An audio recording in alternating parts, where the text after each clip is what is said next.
Hello everyone, मैं हूं DK और आप सभी का इस वीडियो में बहुत बहुत स्वागत है। ये वीडियो आपके लिए बहुत ही इम्पोर्टेंट है, बल्कि यह वीडियो बहुत ही चैलेंजिंग वीडियो है। अगर आप साइंस पढ़ते हो तो 20 में से 14 क्वेश्चन के सही जवाब बता के दिखाइए। क्वेश्चन नंबर फर्स्ट की ओर। क्वेश्चन नंबर फर्स्ट है, हार्मोन्स स्रावित होता है। इसके लिए 4 ऑप्शन दिए हुए हैं। अंतःस्रावी ग्रंथि से, बहिस्रावी ग्रंथि से, नलिका ग्रंथि से, इनमें से कोई नहीं। तो हार्मोन्स जो स्रावित होता है वह हार्मोन्स आपका अंतःस्रावी ग्रंथि से स्रावित होता है, इसलिए आपका ऑप्शन नंबर ए सही है। नेक्स्ट क्वेश्चन, ग्वाइटर अथवा घेंघा पनपता है। कहते हैं ग्वाइटर अथवा घेंघा रोग जो होता है वह कहाँ पे पनपता है। 4 ऑप्शन दिए हुए हैं। चीनी की कमी से, आयोडीन की कमी से, रक्त की कमी से, मोटापा से। तो ग्वाइटर अथवा जो घेंघा रोग होता है जो गले पे होता है वह आपका किसकी कमी से पनपता है? आयोडीन की कमी से। इसके लिए आपका ऑप्शन नंबर बी सही है। नेक्स्ट क्वेश्चन की ओर। थायरॉक्सिन का स्रावण कहाँ होता है? जो थायरॉक्सिन हार्मोन्स होता है वह कहाँ से स्रावित होता है? इसलिए 4 ऑप्शन दिए हुए हैं। थायराइड, यकृत, वृक्क, वृषण। तो बेटा थायरॉक्सिन हार्मोन्स जो होता है वह थायरॉक्सिन हार्मोन्स थायराइड ग्रंथि से स्रावित होता है, जो आपके गले में अंग्रेजी के अक्षर H के आकार की पाई जाती है। यहाँ से आपका थायरॉक्सिन हार्मोन स्रावित होता है, चलिए आपका ऑप्शन नंबर ए सही है। तो नेक्स्ट क्वेश्चन की ओर। मानव में डायलिसिस थैली है। मानव में डायलिसिस थैली किसको कहते हैं? 4 ऑप्शन। नेफ्रॉन, न्यूरॉन, माइटोकॉन्ड्रिया, कोई नहीं। तो मानव में जो डायलिसिस थैली होती है उसको नेफ्रॉन को कहते हैं, जिसके लिए आपका ऑप्शन नंबर ए सही है। Next question. नेक्स्ट क्वेश्चन है, भोजन का पचना किस प्रकार की अभिक्रिया है? ये 4 ऑप्शन दिए हुए हैं। उपचयन, संयोजन, अपचयन, विस्थापन। तो भोजन का पचना बेटा उपचयन अभिक्रिया है। अगर यहाँ पर उपचयन ना देकर यदि आपके सपोज इसमें अपघटन भी आ जाता, तो अगर ऑप्शन आए आपका अपघटन, तो अपघटन भी आपका सही है। फिलहाल इन 4 ऑप्शनों में आपका उपचयन सही है। जो भोजन का पचना है वह एक प्रकार की उपचयन अभिक्रिया है। आपका ऑप्शन नंबर ए सही है। नेक्स्ट क्वेश्चन की ओर। कौन सा पादप नियंत्रक फल बेचने वालों द्वारा उपयोग किया जाता है? 4 ऑप्शन दिए हुए हैं। एब्सिसिक अम्ल, जिब्रेलिन, इथाइलिन, ऑक्सिन। कौन सा पादप नियंत्रक फल बेचने वाला? कौन सा पादप नियंत्रण मतलब पेड़ पौधों को नियंत्रित फल बेचने वालों जो फल भेजा करते हैं, उसके लिए कौन सा ये पादप नियंत्रक जो हार्मोन्स होता है इसका उपयोग किया जाता है? तो इसके लिए आपका एथाइलिन होता है, जिसके लिए आपका ऑप्शन नंबर सी सही है। चलते हैं नेक्स्ट क्वेश्चन की ओर। वह संरचना जो उद्दीपन की पहचान कराती है कहलाती है। तो इसके लिए बेटा 4 ऑप्शन दिए हुए हैं। ग्राही, प्रभावक, उत्तरदायित्व, बेचैनी। तो वो संरचना जो उद्दीपन की पहचान कराती है, इसके लिए आपका ग्राही सही है, ये ग्राही, और आपका ऑप्शन नंबर ए सही है। नेक्स्ट क्वेश्चन की ओर। निम्नलिखित में से कौन सी एक अंतःस्रावी और बहिस्रावी ग्रंथि 2 प्रकार की होती है? मतलब इसके लिए कौन सी बेटा दोनों ग्रंथि कौन सी है? अंतःस्रावी और बहिस्रावी। 4 ऑप्शन दिए हुए। अग्न्याशय, थायराइड, पैराथायराइड, पिट्यूटरी। तो बेटा अंतःस्रावी और बहिस्रावी ग्रंथि में आपकी अग्न्याशय आती है, जिसके लिए आपका ऑप्शन नंबर ए सही है। इसे एक प्रकार की मिश्रित ग्रंथि भी कहते हैं। इस अग्न्याशय को मिश्रित ग्रंथि भी कहते हैं। इसलिए ये आपकी अंतःस्रावी और बहिःस्रावी दोनों ग्रंथियों में आती है। आपका ऑप्शन नंबर ए सही है। नेक्स्ट क्वेश्चन, कौन सी अंतःस्रावी ग्रंथि वृक्क के दोनों ओर ऊपर स्थित होती है? इसके लिए बेटा 4 ऑप्शन दिए हुए हैं, गोनेड्स, पिट्यूटरी, अग्न्याशय, एड्रिनल। तो बेटा ऐसी कौन सी अंतःस्रावी ग्रंथि है जो आपके वृक्क को ऊपर, जो आपके वृक्क होते हैं उस वृक्क के दोनों ओर स्थित होती है? उसके लिए आपकी एड्रिनल ग्लैंड्स होती है, एड्रिनल ग्रंथि। इसी को अधिवृक्क ग्रंथि भी कहते हैं। ये वृक्क के दोनों ओर ऊपर स्थित होती है। आपका ऑप्शन नंबर डी सही है। नेक्स्ट क्वेश्चन की ओर,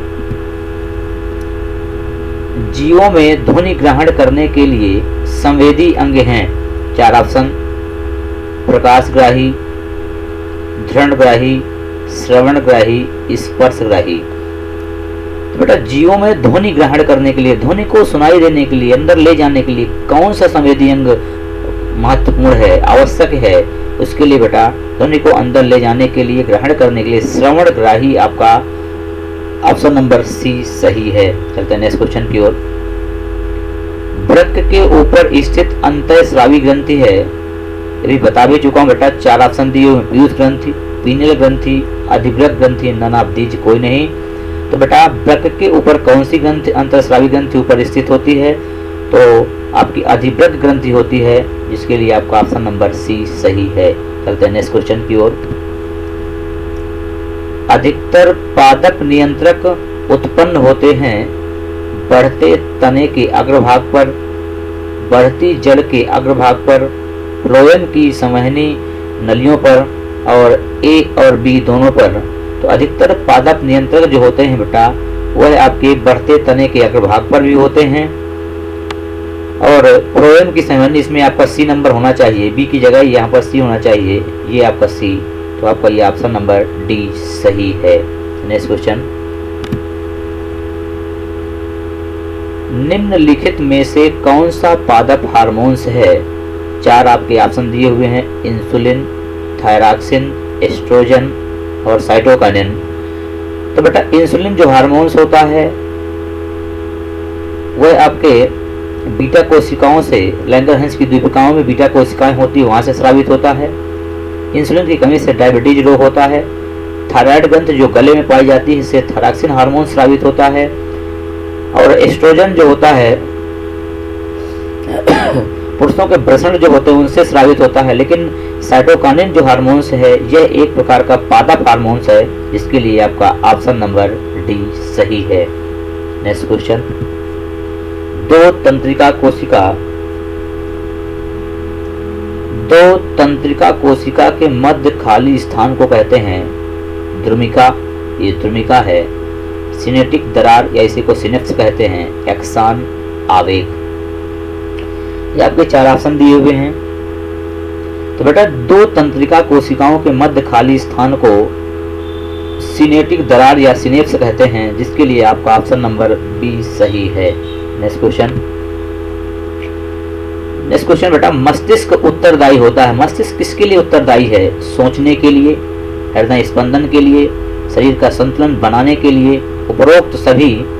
बेटा जो मस्तिष्क होता है, मस्तिष्क सोचने के लिए भी कारगर होता है, उत्तरदायी होता है, हृदय स्पंदन के लिए भी होता है, शरीर का संतुलन बनाए रखने के लिए भी होता है। इसलिए आपका ऑप्शन नंबर डी सही है, उपर्युक्त सभी। चलते हैं नेक्स्ट क्वेश्चन, बहुकोशिकीय जीवों में निम्न में से किस प्रकार का समन्वय पाया जाता है? 4 ऑप्शन दिए हुए हैं, रासायनिक समन्वय, तंत्रिका समन्वय, उपर्युक्त दोनों, इनमें से कोई नहीं। तो बेटा बहुकोशिकीय जीवों में जो समन्वय पाया जाता है वह रासायनिक समन्वय भी पाया जाता है और तंत्रिका समन्वय भी पाया जाता है। इसके लिए आपका उपर्युक्त दोनों सही है। तो ये आपका ऑप्शन नंबर सी क्लियर है। नेक्स्ट, तंत्रिका कोशिकाएं कितने प्रकार की होती हैं? बेटा तंत्रिका कोशिकाएं 4 ऑप्शन दिए हुए हैं, 1, 2, 3, 4। बेटा जो तंत्रिका कोशिकाएं होती हैं वह आपकी 3 प्रकार की होती हैं। ऑप्शन नंबर सी सही है। होती कौन कौन सी हैं? एक होती है बेटा प्रेरक तंत्रिका कोशिका,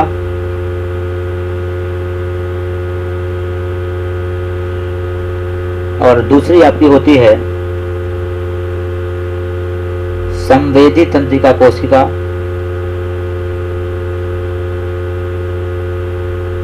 और तीसरी आपकी होती है बहुध्रुवीय तंत्रिका कोशिका। तंत्रिका कोशिका, ये आपकी तंत्रिका कोशिका 3 प्रकार की होती हैं। आपका ऑप्शन नंबर सी सही है। नेक्स्ट क्वेश्चन, प्रतिवर्ती चाप कहाँ बनते हैं? 4 ऑप्शन दिए हो बेटा, मेरुरज्ज, मस्तिष्क, पेशी ऊतक, इनमें से कोई नहीं। तो प्रतिवर्ती जो चाप होते हैं कहाँ बनते हैं? ये प्रतिवर्ती चाप बेटा मेरुरज्ज में बनते हैं। इसके लिए आपका ऑप्शन नंबर ए सही है। नेक्स्ट क्वेश्चन की ओर, शरीर की प्रधान नियंत्रक ग्रंथि किसे कहा जाता है? 4 ऑप्शन, जनन ग्रंथि, पीयूष ग्रंथि, थायराइड ग्रंथि, इनमें से कोई नहीं। बेटा इसके लिए आपका ऑप्शन नंबर बी सही है। जो पीयूष ग्रंथि होती है, इस पीयूष ग्रंथि को पिट्यूटरी ग्रंथि भी कहते हैं। इसको पिट्यूटरी ग्रंथि भी कहते हैं। ये जो ग्रंथि होती है, शरीर में जितने भी हार्मोन्स स्रावित होते हैं, उन हार्मोन्स का नियंत्रण एवं समन्वय करती है। इसके लिए आपका ऑप्शन नंबर बी सही है। चलते हैं नेक्स्ट क्वेश्चन की ओर। थायराइड ग्रंथि की अल्पक्रियता के कारण कौन सा रोग उत्पन्न होता है? 4 ऑप्शन दिए हुए हैं, अवटु वामनता, अवटु अल्पक्रियता, मिक्सिडीमा, ये सभी 4 ऑप्शन दिए हुए हैं। इसका आंसर आपको कमेंट बॉक्स में देना है। यदि वीडियो आपको अच्छा लगा हो तो वीडियो को लाइक करिए, शेयर करिए, कमेंट करिए। Thanks for you watching.